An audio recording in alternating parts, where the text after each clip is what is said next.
Saudara Polda Gorontalo terus menyelidiki penembakan yang menewaskan Direktur Tahanan dan Barang Bukti Polda Gorontalo AKBP Beni Mutahir oleh tahanan kasus narkoba.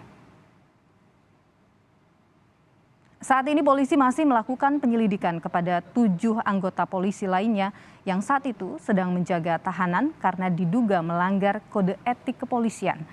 Sebelum terjadi aksi penembakan, korban AKBP Beni Mutahir memerintahkan anak buahnya untuk mengeluarkan tersangka dari tahanan sampai ke rumahnya tanpa melalui prosedur yang benar. Saat ini polisi melakukan sidang etik kepada 7 anggota polisi lainnya yang saat itu sedang menjaga tahanan.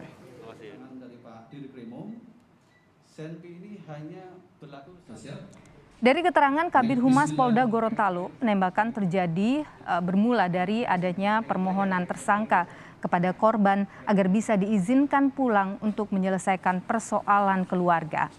Setelah batas waktu yang diberikan korban kepada tersangka menemui keluarganya habis, korban kemudian meminta tersangka untuk segera kembali ke sel tahanan. Namun, ketika permintaan korban tidak didengarkan tersangka, korban pun menampar tersangka dan akhirnya tersangka marah hingga mengambil senjata api rakitan di dalam kamar. Meminta ampun, pelaku membanting handphone milik AKBP atau milik korban. Melihat situasi semakin ribut, RPY, adik kandung si pelaku, pergi ke dapur untuk mengambil minum.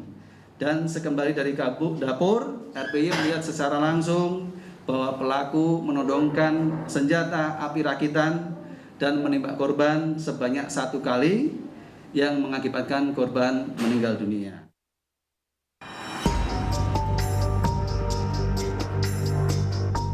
Kasus tewasnya seorang perwira polisi berpangkat AKBP yang bertugas di Polda Gorontalo menjadi sorotan. Korban yang menduduki jabatan sebagai Direktur Tahanan dan Barang Bukti tewas di rumah tahanan kasus narkoba. Korban diketahui mengantarkan pelaku yang merupakan tahanan setelah mendapat izin untuk mengurus urusan keluarganya. Namun korban dan pelaku terlibat cekcok sehingga berujung penembakan yang menewaskan AKBP Beni Mutahir. Almarhum dikenal sebagai sosok yang ramah, mulai dari bawahannya hingga atasannya. Sepanjang pengetahuan saya kenal dengan beliau. Ya. Saya sebagai bawahan, beliau adalah seorang pribadi yang ramah, ya. Baik dengan anggota, ya, dari yang pangkatnya paling rendah, beliau selalu memperlihatkan sifat keakraban. Hingga kini polisi menyelidiki adanya penyalahgunaan kewenangan yang dilakukan oleh korban dan juga anggota polisi yang sedang bertugas. Henca Tumilar, Muhammad Kaida, Kompas TV, Gorontalo. Dan saudara, lebih lengkap terkait dengan penembakan perwira polisi di Polda Gorontalo kita tanyakan kepada Kabid Humas Polda Gorontalo, ada Kombes Wahyu Tri Cahyono yang saat ini bergabung bersama dengan kami lewat sambungan Skype langsung dari Gorontalo. Selamat petang waktu Jakarta, Pak Kabid Humas. Selamat petang Mbak Niluh Puspa. Baik, Pak Wahyu, terkait dengan penyelidikan terhadap kasus ini. Sampai dengan saat ini, sudahkah diketahui dari mana senjata api rakitan itu dimiliki oleh tersangka dan apa benar itu memang berada di rumah pelaku? Baik Mbak Niluh, jadi terkait masalah asal muasal senjata api rakitan, ini masih dalam pendalaman Polda Gorontalo. Ya. Baik, sampai dengan saat ini satu-satunya tersangka ini hanya yang berinisial R ini, Pak? Untuk tersangka kita ada 2, yaitu RIY dan RPY. RPY merupakan adik daripada RIY. Oke, perannya seperti apa Pak di keduanya ini? Untuk RIY, dia adalah pelaku yang melakukan penembakan terhadap korban. Sedangkan RPY, pada saat usai pelaku melakukan penembakan terhadap korban, ini senjata yang digunakan ini dititipkan pada RPY untuk disembunyikan. Dan terkait hal-hal yang lain nantinya akan dikembangkan, Mbak. Baik. Terkait dengan tersangka ini saat ini posisi berada di mana, Pak? Untuk tersangka sudah diamankan di Polda Gorontalo, yaitu ada kedua-duanya ya, baik itu RIY maupun RPY, guna menjalani proses dari Dirkrimsus. Oke.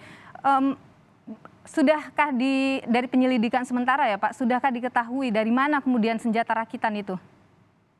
Saya ulangi lagi, tadi sudah saya sampaikan bahwasanya senjata rakitan masih dalam proses pendalaman dari mana asal muasal daripada senjata rakitan tersebut. Ya. Baik, masih didalami dari mana senjata rakitan tersebut. Pak Wahyu, ini kan polisi sempat menyebut ya bahwa ada indikasi penyalahgunaan wewenang terkait dengan kasus ini begitu. Seperti apa sih Pak sebenarnya? Baik, perlu saya jelaskan bahwasanya di dalam kepolisian itu kan ada yang namanya aturan ya, terkait juga masalah perawatan tahanan di lingkungan Polri. Ini ada aturan Perkap nomor 4 tahun 2015.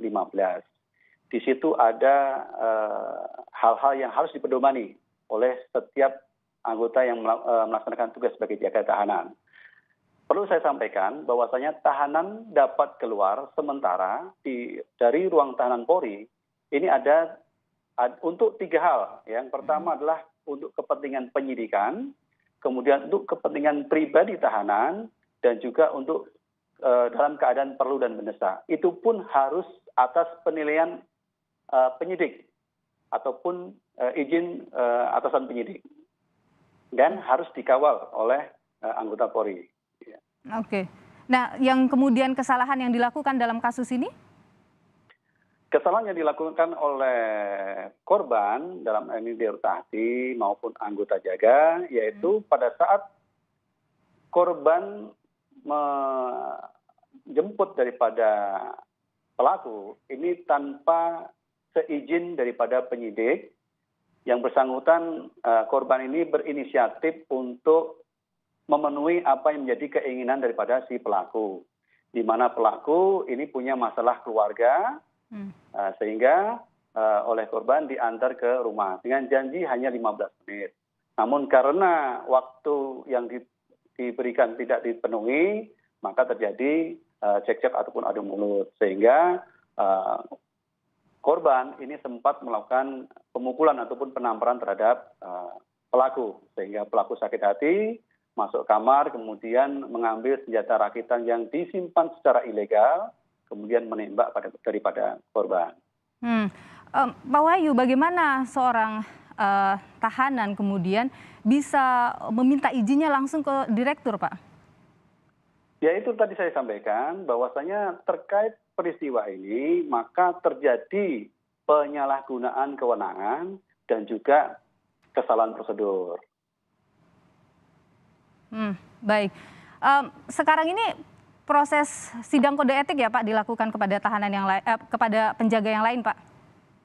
Untuk sidang kode etik ini belum dilaksanakan. Oh, jadi belum. masih dalam proses pemberkasan. Nah, nanti itu yang nanti akan dari berkas yang sudah dibuat itu nanti akan digelar dalam sidang komisi kode etik terhadap 7 anggota yang lain yang pada saat itu istilahnya melihat langsung daripada korban menjemput tahanan dan tidak melarang ataupun perintah atasan yang dianggap salah. Oke, baik. Jadi belum ada sidang kode etik, sudah dijadwalkan Pak? Kapan? Belum ya? Kita nunggu pemberkasan dulu ya. Oke, baik. Terima kasih untuk informasinya petang hari ini. Kabid Humas Polda Gorontalo, terima kasih sudah bergabung, Pak Kombes Wahyu Tri Cahyono. Sehat selalu, Pak.